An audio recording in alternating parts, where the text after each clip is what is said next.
Δεν υπάρχουν επίσημα στοιχεία για την αμοιβή των οδηγών, γιατί οι ομάδες δεν υποχρεούνται να δηλώσουν τα νούμερα σε κανέναν.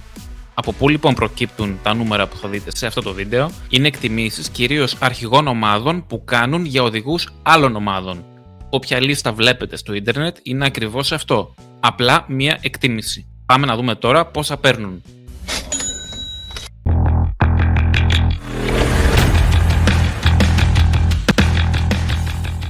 55 εκατομμύρια για τον 4 φορές πρωταθλητή Max Verstappen. Είναι ο πιο ακριβοπληρωμένος οδηγός στη Φόρμουλα 1 αυτή την περίοδο. 14 εκατομμύρια για τον teammate τον Perez. 40 εκατομμύρια για τον Lewis Hamilton.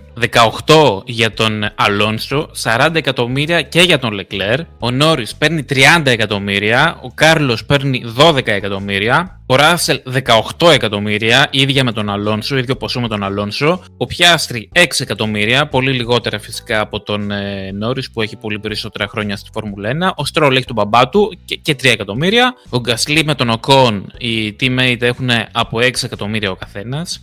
Ο Albon έχει 5 εκατομμύρια, αλλά του χρόνου θα πάρει αρκετά περισσότερα από όσο γνωρίζω.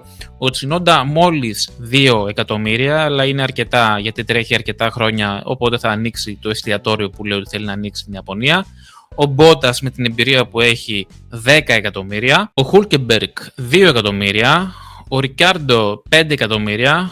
Ο Guanyu 2 εκατομμύρια, παρόμοια ποσά με τον Tsunoda. Ο Magnussen 5 εκατομμύρια, 3 εκατομμύρια πάνω από τον Hülkenberg, ενώ ο Sargent ήταν στο 1 εκατομμύριο, ήταν ο μικρότερος μισθός. Στις υποχρεώσεις τους δεν είναι μόνο να οδηγούν σε κάθε αγώνα. Πρέπει να οδηγούν και στο εργοστάσιο στον προσομοιωτή, είτε να συμμετέχουν σε προώθηση προϊόντων της ομάδας. Βεβαίως, έχουν την υποχρέωση να εμφανίζονται με τα ρούχα που τους λέει η ομάδα τους, όπως για παράδειγμα οι οδηγοί της Haas που φορούσαν ρούχα της Palm Angels που έχει συμφωνία με την ομάδα, αλλά όπως έχετε καταλάβει, μερικοί από αυτούς έχουν ιδιωτικές συμφωνίες με διάσημες φίρμες ή ακόμα και με δικές τους. Αυτά έχουν προσυμφωνηθεί με την κάθε ομάδα και συνήθως οι οδηγοί μπορούν να φορέσουν τα δικά τους ρούχα το Σάββατο, ενώ την Παρασκευή φοράνε αυτά που θέλει η ομάδα. Οι εκτιμήσεις για τα ρούχα που φορά ο Lewis Hamilton, το fashion icon της Φόρμουλα 1, είναι ότι παίρνει μεταξύ 5.000 και 15.000 ευρώ ανάλογα τη φίρμα. Πέρα από τα ρούχα ή τα γυαλιά ηλίου, κάποιοι οδηγοί διαφημίζουν υπηρεσίες όπως ο Bottas με την Uber,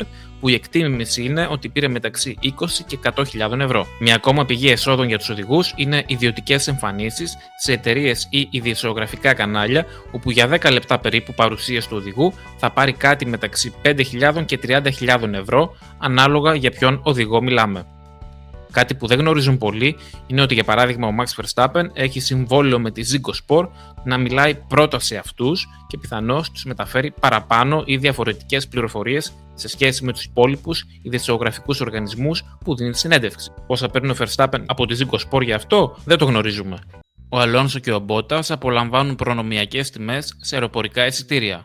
Ο Alonso έχει χορηγό την EMC-Jet και αυτό σημαίνει ότι πετάει δωρεάν όλο το χρόνο από και προς τους αγώνες, ενώ παρόμοια συμφωνία έχει ο Bottas με την EasyJet. Ταυτόχρονα έχουν πολύ μεγάλη έκπτωση προς οποιοδήποτε άλλο προορισμό την υπόλοιπη χρονιά.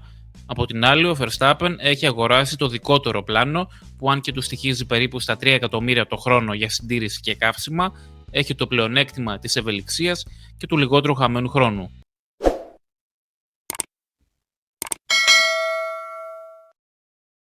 Συνήθως, οι ομάδες υποχρεώνουν τους οδηγούς να υπογράφουν σε διάφορα αντικείμενα, από μοντέλα αυτοκινήτων μέχρι κάρτες που εκδίδουν οι ομάδες, χωρίς επιπλέον χρηματική αμοιβή για τον οδηγό.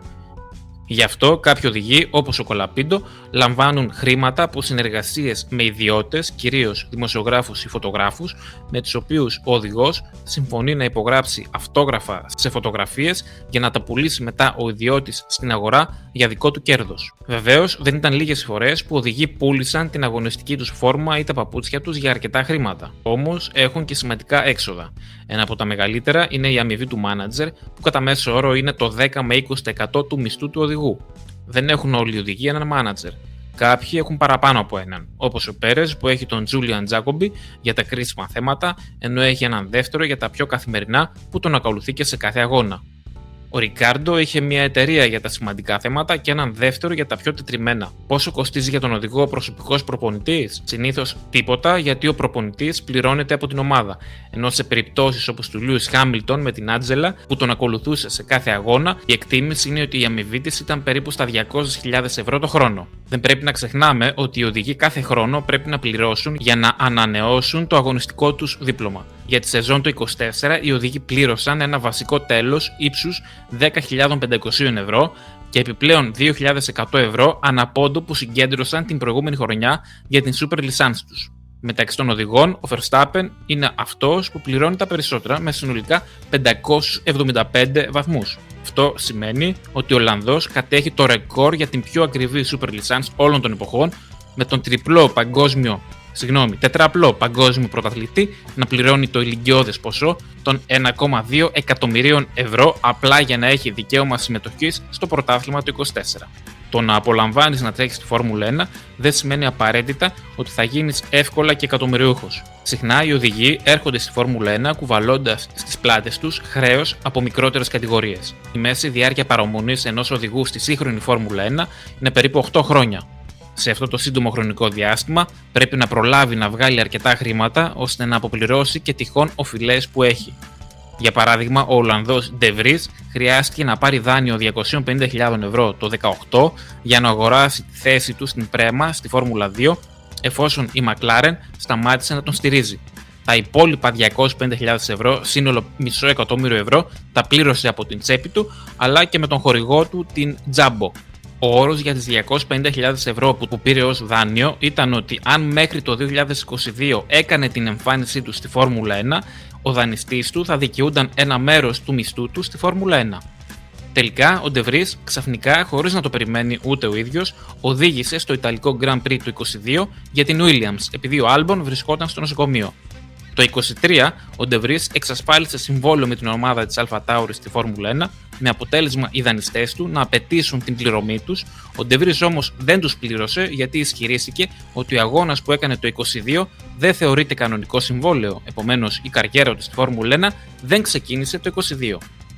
Τελικά, το δικαστήριο είχε διαφορετική άποψη, δικαιώνοντας την Investrand, το φαντ που τον στήριξε το 2018, δίνοντας εντολή στον De Vries να αποπληρώσει το σύνολο του δανείου του, αλλά και να παραχωρήσει το 50% του μισθού του που έλαβε από την AlphaTauri στην Investrand. Οι εκτιμήσεις για το μισθό του από την AlphaTauri ήταν στα 2 εκατομμύρια ευρώ, επομένως τώρα θα πρέπει να επιστρέψει πάνω από 1 εκατομμύριο ευρώ.